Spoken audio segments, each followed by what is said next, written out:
Hey, my friends, best things come in small packages. Chapter 4, the early trauma years. We've all been traumatized, physical trauma, psychological, emotional trauma. Everybody's got some. Pain is inevitable in life. How much we suffer? Eh, I think that is a degree of choice we have, especially as we get older, mature. We learn that a certain amount of suffering may be our experience, but then again, may not have to be as bad as what it sometimes turns out to be. It's a choice we make, how we respond to anything. And that's part of responsibility. And that's what I'm learning more and more, even still at this point in my life. And I hope I'll keep learning things like that or more things, that will help me grow forever until I'm not here anymore. That's really kind of one of the main things in life, to always be learning. But I want to talk about some of the early traumas that I had, that I recall. One of the early traumas I had basically involved stealing a comic book. And what I did was that day, I didn't actually want to out and out steal. I wanted to trade an old comic for a new comic because I had been trading comics with my friends and I thought I could get away with it in the store. So we went to the convenience store. My dad was there and he was in the store shopping. And while he was there, I took an old comic book and put it on the rack and I took a new comic book. And I thought, that's a fair trade. Traded up an old one for a new one. And my dad saw me doing it. He saw me come in with an old comic and leave with a new one. And right away, I got burned. And the store owner noticed it too, and they got all over me. And so he took me home, and boy, I got a good whipping out of that and a stern talking to. And that was pretty harsh. But even prior to that, another trauma that I had that was worse was I was outside in the front yard. I was about 6 years old, and I was throwing rocks at cars going by, trying to hit the wheels, the tires. I thought, well, what harm can that be? I'll just hit the tire. No big deal, right? I'm a 6-year-old kid, and I think that's okay. So I'm throwing rocks at cars as they come by, and sure enough, I fire a rock and I hit a windshield. And of course, I see the red lights and the car back up, and I knew something wasn't right, and I'm terrified. So I go running into the house like I'm really scared. And sure enough, the owner gets out and comes see my mom and told her what had happened. And I broke their windshield, cracked the windshield, and of course scared them. And so now my mother had to apologize profusely, and they had to pay for the damage. And they weren't very happy because, pretty expensive to replace somebody else's windshield because your little kid broke it. So my mom says, wait till your father gets home. Well, that's all I had to hear to know I was going to get beaten again. I was really, really upset. So I remember when my dad came home, I hid under the bed and I just wouldn't come out. And I'm just wailing and crying. And they're like, come out, come out. And I don't know how they eventually crawled under maybe and pulled me out by my leg or arms. They got me out and I got a good whipping. And believe me, I never threw any more rocks at cars after that.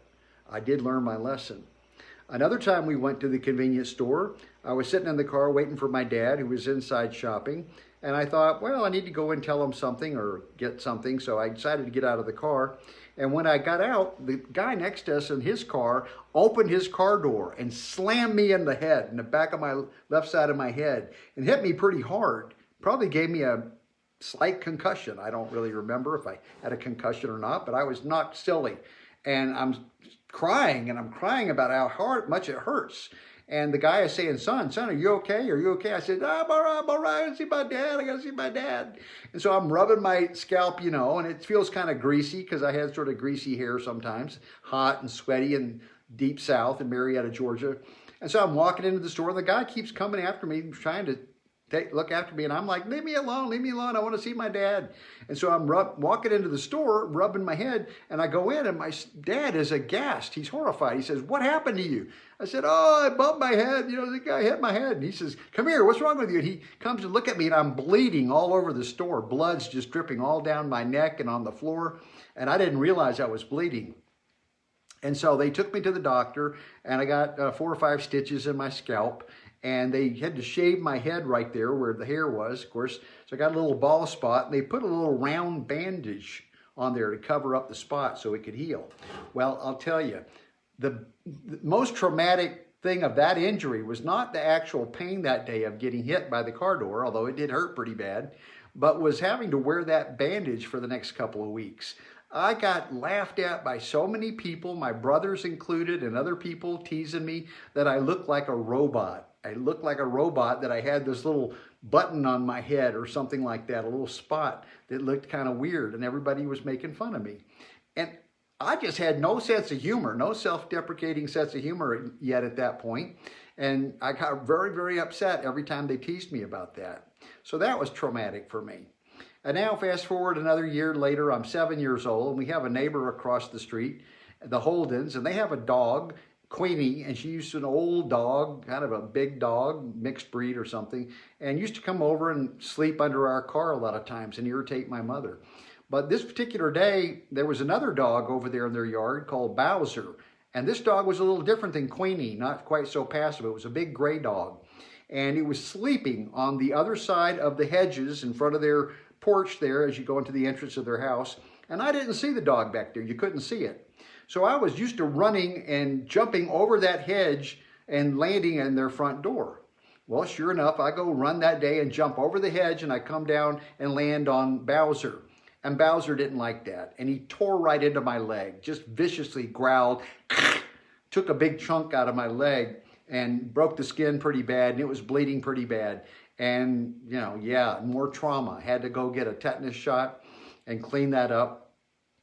And it itched for a long time after it healed, left some scar tissue in there. But the biggest result of that was I was terrified of dogs for that point on, and I was bitten a few other times as an adult by smaller dogs when I was just out jogging or something like that, doing something very innocent, not provoking the dog, but little dogs would come up and bite me on the ankle for some reason. And so I developed a very strong bad attitude and distaste for dogs, especially barking dogs or dogs that snarled at me. And that continued on most of my life until about 6 years ago, 4 years ago, I should say, that I overcame a lot of that fear of dogs. And to this day, no dog bites, and I've been getting along pretty well with most dogs since then. Another trauma that happened when I was about 8 was one day my mom was out cutting the grass with a lawnmower. And again, this Georgia, it's very, very hot, and the lawnmower is super hot because she's been out there for a while cutting the grass. And she turned the lawnmower off for a minute to get some lemonade or something. And I come up and I want to be a real hero and start the lawnmower for my mom, even though I probably couldn't do it anyway. I want to pull the cord. So I'm barefoot, as we always were back then. And I come up and put my foot on the lawnmower, as I'd seen her do, to hold it down as I pull the cord. And as soon as my foot touches that lawnmower, you can imagine I'm burnt pretty bad, because that was really, really not a smart thing to do.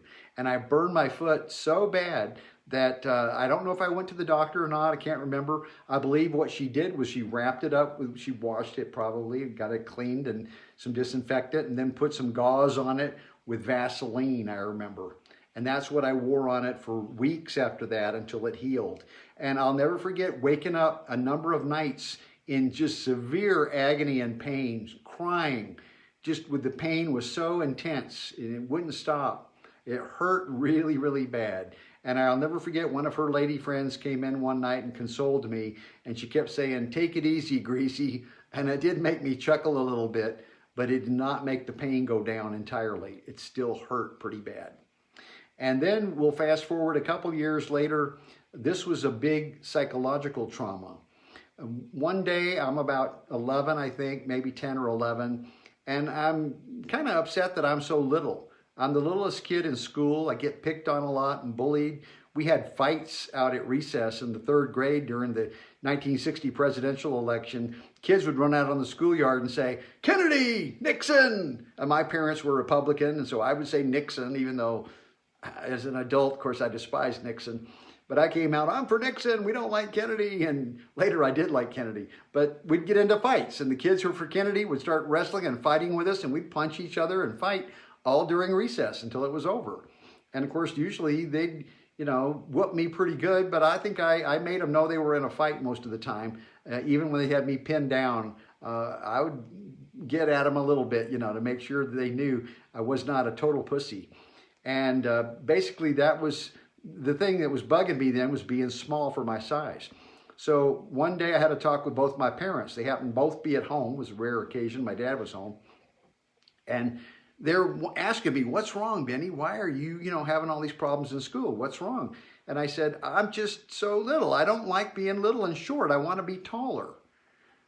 Well, my dad stood 5'5" and my mom 4'11", and they just informed me that, son, you're very likely not going to be very tall. We're short, considered short people, and you're going to probably be a short person. So you need to get used to that. And that wasn't much consolation for me. Believe me, it really wasn't. I was still very, very upset about the whole thing. But they kept telling me, this is just something you got to get through your head and accept. It's not the worst thing in the world. There actually are some advantages to being small that I found out later in life are very true. Like fitting in a movie theater where the seats are a little tight. I fit a lot easier than a big person would. Or on airplanes in particular, I fit in the airplane seats a lot better. I learned in the years I drove the forklift, I had no problem. I had to pull the seat up a little bit. Whereas my big friend Bob, he had the seat all the way back and he still had problems with his legs hurting at the end of the night. It was so small for him. So big people in the world, they have a certain advantage, I suppose, being able to look down on the rest of us. I don't know what advantage that is, but I suppose there's some. But for short people, there's a stigma sometimes, especially being a man, not as much for a woman, but for a man that's not very tall, you feel like maybe you're just not enough. You need to be bigger to matter more. And I did kind of feel that way at that age of 10 or 11. And as I got older, I just accepted that not being super tall was not the worst thing in the world. And it gave me a different kind of vantage point and some capabilities and agility that bigger people didn't have. And the thing that really consoled me that day, and I'll wrap it on this note, my mom told me that, son, look at me, I'm small, but I'm a very dynamic, powerful woman. I accomplish a lot. I set my mind to do something, I do it. And you can do the very same thing. And she said, always remember this, son, best things come in small packages. And I took that to heart, and I still do today.